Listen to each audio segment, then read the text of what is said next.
অ দেউতা দেউতা কলা নহয় নহয় মই কৈ যা ধ্ৰুপদী বস্ত্ৰহৰণ কোনে কৈছিল নো বস্ত্ৰহৰণৰ নিচিনা প্ৰাপ্তবয়স্ক কথা কবলৈ তোক কোনে শিকালে মাৰে শিকালে অসভ্য অভদ্ৰ লগত দফটোৱা অশিক্ষিত নিৰক্ষৰে শিক্ষাগত অৰ্হতা নাই তোৰ দুৰাচাৰী চোৰ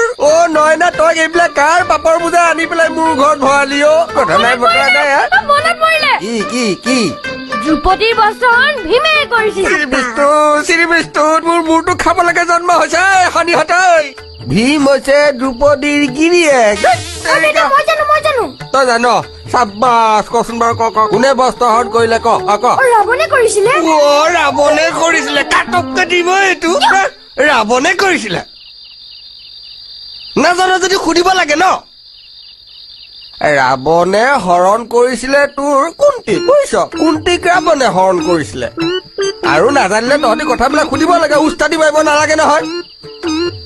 দ্ৰুপদীৰ বস্ত্ৰহৰণ কোনে কৰিছিলে গম পাৱ দ্ৰুপদীৰ বস্ত্ৰহৰণ কৰিছিলে হয়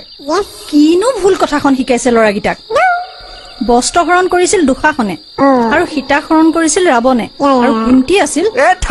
কুন্তী আছিলে মই নাজানো বুলি ভাবিছে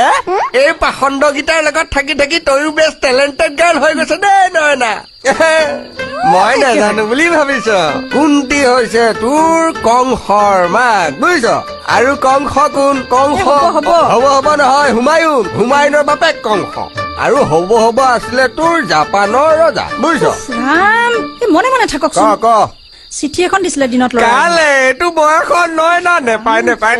5টাকে অসুৰ যে ল'ৰা আছে তোৰা